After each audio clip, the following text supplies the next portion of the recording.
Hi, my name's Andy, welcome to the channel. In this lesson I want to show you a nice easy way to learn and memorise the major scale. I'll do it in the key of G, but there's no open strings in this scale, so you can move this into any position you like as long as you have a slight understanding of notes on the fretboard and the way your root notes are. So often we learn the major scale in this position, so that's for G major scale, and it's in the second position.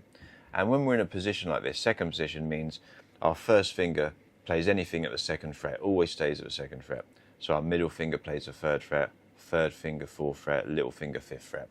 So this scale shape is second finger, little finger, first finger, second finger, little finger. So I'm thinking more of the fingers rather than the actual fret numbers.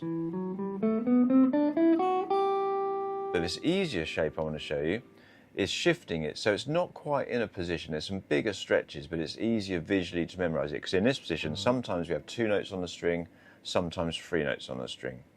And in this position we're going to play it across 3 notes per string. So we still have a root note, it's still the 3rd fret on the E string, so it's still in the key of G. But we're going to go first finger, a big stretch, we're out of position, because normally our second finger should play the next fret if we were strictly in a position. We're overstretching. You could use your 3rd finger, but then you have to overstretch the last one, so it's easier to go stretch here, and then this now falls into like this position because it's 1 finger per fret. So first finger, second finger, little finger at the 3rd, 5th and 7th fret. And it's easier to remember because the next string is exactly the same.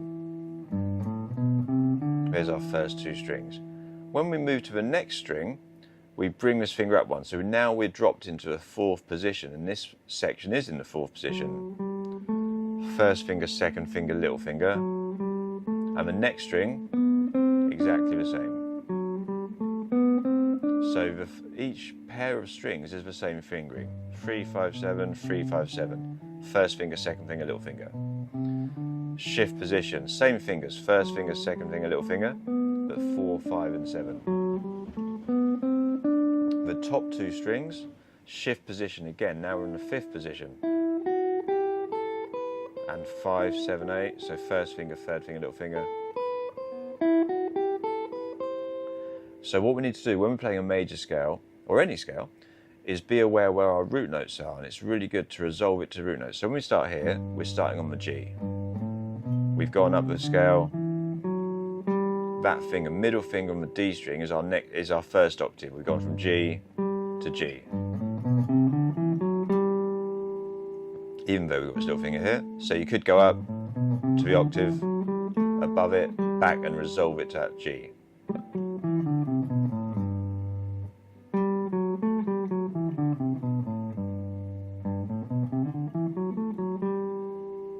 When we keep going up, the next octave is this 8th fret on the little finger on the B string.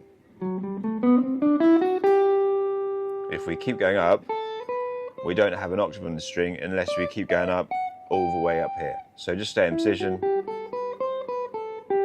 go back up, go up the scale and then back down and resolve it to the octave.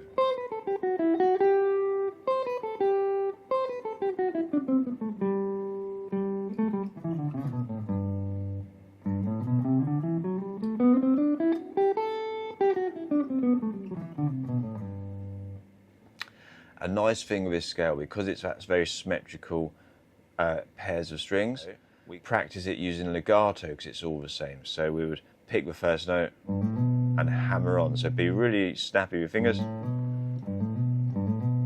And the same on the next string. And the same on the next string. Next string. And add some real smoothness. You could practice that just on 1 string.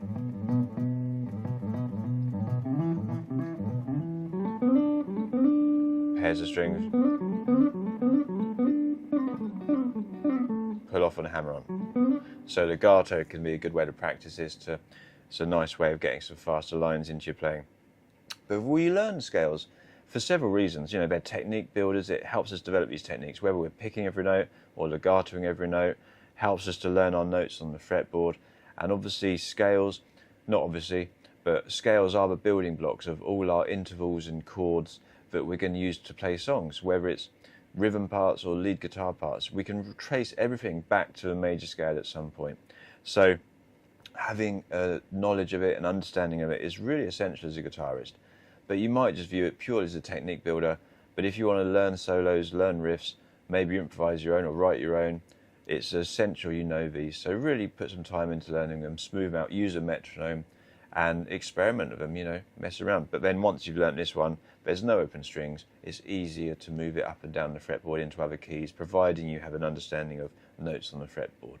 But I've done a lesson on that, I'll do another one soon. So have fun learning them. If you've enjoyed the lesson, please give me a like, give me a thumbs up, give me a subscribe and all that, and I'll see you again soon.